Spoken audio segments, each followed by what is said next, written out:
So the Green Army bounced back with a 3-0 away win to Burton. In today's video, I'm going to give you my thoughts on the 3 points.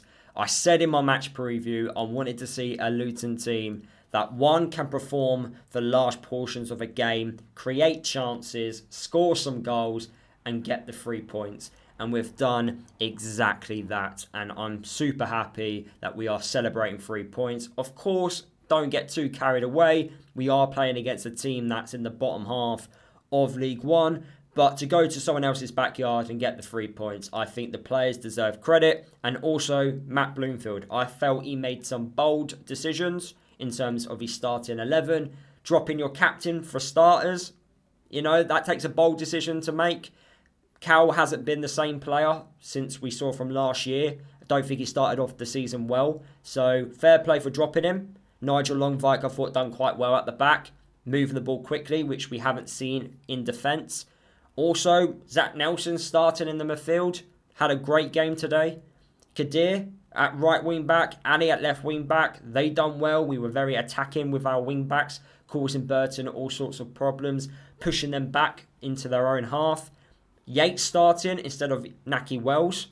I thought Yates got himself about quite well, and yeah, that's what I want to see from him. Definitely looks a lot sharper. Of course, he didn't get a goal. And yes, there were 1 or 2 moments in the game that didn't fall his way. But that's a lot better from him. He's more involved in the game. And that's what I want from my strikers. If you're not going to score, get involved in the game. Don't go missing. And he definitely wasn't missing today. He had an impact. And from within the first 10 seconds of the game, you know, he's pressuring the goalkeeper and he blocks the kick. So that, for me, from minute 1, we were setting the standard on, no, this is how we're going to press.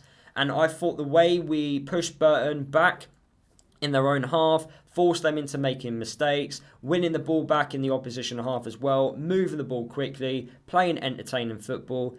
I'm just really happy that I've got to see a Luton side that I've been waiting to see all season. It's taken a while, but finally we're getting there. Again, I just want to say, I'm not getting too carried away, but that's the Luton team which we want to see every week. And then when we play against these better opponents in the division, do the exact same thing to them. That's what we want to see from this Luton side. And I feel like the fans today, especially the ones in the stands, appreciated, you know, what they were witnessing.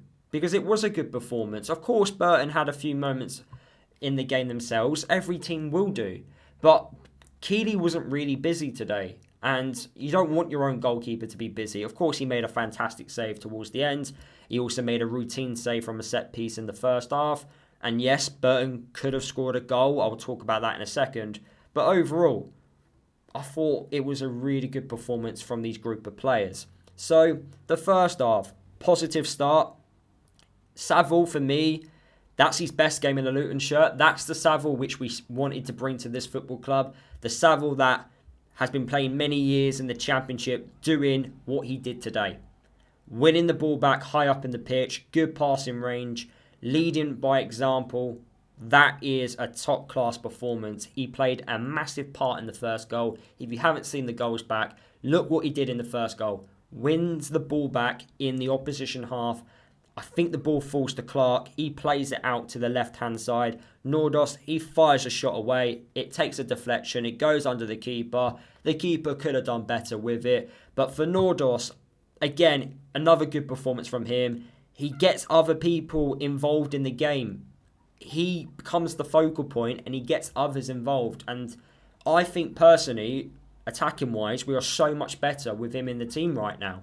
And I'm happy for him because he is working hard. He is trying. He isn't Bambi on ice, which I've seen some people say. He is doing quite well. He just needed a run of games and, yeah, build some confidence. And a goal and an assist today will give him that confidence in the next game. And hopefully he can just get a run going and become undroppable. Because if you're going to put a performance like that, score a goal as well, then you're not going to be dropped. And I felt he'd done well today. If you was to ask me before the game, though, do I think Nordås was going to score a goal? I definitely wouldn't have said so because I saw how he was doing in the shooting drills. And yeah, I didn't have any high confidence that he was going to score a goal today. But the fact that he did, fair play to him. I'm super happy for him. The second goal, fantastic pass and move display. Ali, fantastic finish. It pretty much inside side netting. You couldn't get it anymore in that inside part of the goal. Great finish, great move for the goal. Zack Nelson hit the post in the first half. Yates could have scored as well. There was a good cross into the box. It was pretty much a sitter. It was free, unmarked at the back post. All he needed was to touch it towards goal, and that's another goal for us. But first half, really good attacking performance. Could have gone in at 3-4-0 up, if I'm being honest with you. But Burton, they did have a few chances from set pieces, though. We were poor in our marking, very sloppy defending, routine save from Keeley for the first one. But then for the second one, they scored. Now, in real time, I didn't think it was a foul. I've watched it back. I've only watched it back once because I wanted to quickly have a look at the goals before I recorded this video, because I didn't know how Nordås got his goal away. I didn't know how that went about from where I was standing behind the goal at Burton. But yeah, from watching the highlights once, I don't understand where the foul is. And if it was the other way round, I would be absolutely fuming if it didn't go Luton's way. I don't know if the Burton player put two hands on Yates' back. I know there's a new rule this year from set pieces. They're cracking down on it, on pushing and shoving and holding on to players. I felt that was a very harsh decision. And depending on what type of referee you've got will determine what decisions go for you and go against you. I've seen it a couple of times in the Premier League. I've seen it live today. I thought it was quite harsh. That's just my view. I'm not saying it to be different. In real time, I just didn't think it was a foul. And if it was the other way round and Yates was going to get that goal in the other end, but he, was little pushing on a player, I would expect that to be given, not get blown for a foul. So that's how I view it. It could have gone, completely different if the referee did give that as the goal. But yeah, he was quite quick to blow. So that makes me think, actually, he might have seen a clear push. So I need to watch it again a few times. Maybe one time in slow motion to be 100% certain that was actually a foul. But yeah, that's how I saw that. Second half, the way I saw the second half was the quicker we get the third goal, the better. We'll kill the game off.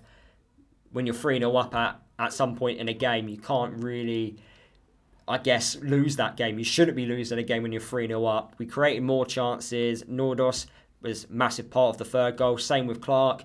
Great feat by Zack Nelson. Great ball control. Calm, composed finish. Fantastic. Naki Wells had a shot at goal. Less chances in the second half, of course, because Burton were pushing on. Keeley had a fantastic save to make from long distance. But yeah, overall, I'm happy with that performance. Lots of chances, entertaining football for large portions of the game. It was announced before the match that Baptiste has suffered an ACL injury, so he's going to be out for the season. My views are, I feel for him because he's a player that he knows himself is quite injury prone. He keeps getting these injuries.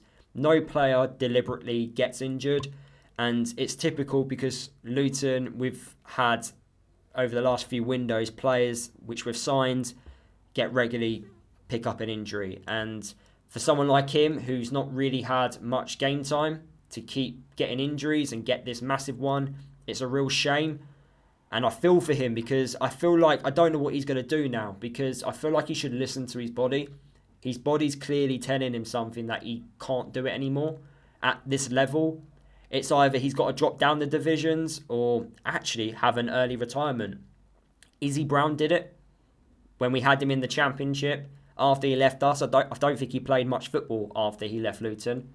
And he actually had an early retirement because he kept getting these injuries that were just impacting his body. And I feel like with Baptiste, he might have to listen to his body.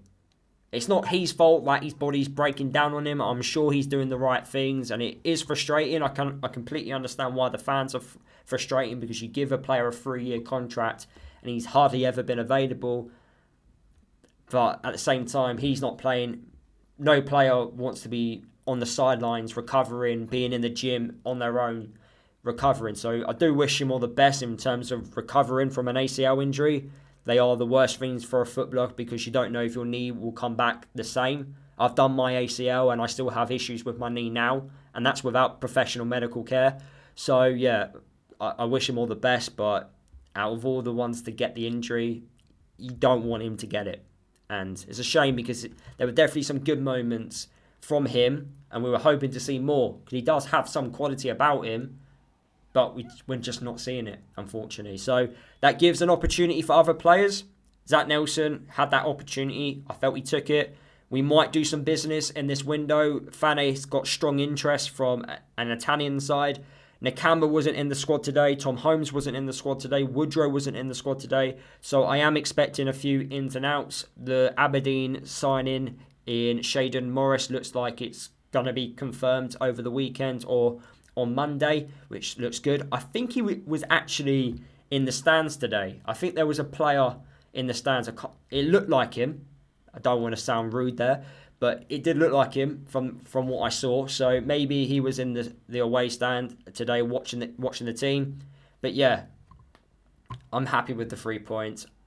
Hopefully a couple more signings. We play Barnet on Tuesday in the Cup.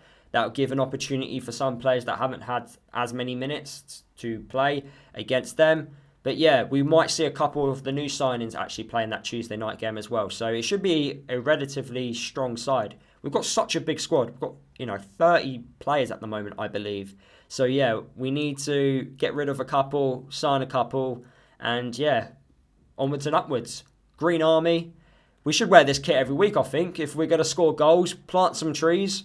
Happy days. But yeah, I'm really happy with that. Let me know your thoughts down in the video comments. Smash the like button. And I'll see you guys in my live stream tomorrow at 11 a.m, which will be a transfer special. Also reacting to this game. And also my 5 things which we learnt from the game as well. So yeah, I'll see you guys tomorrow.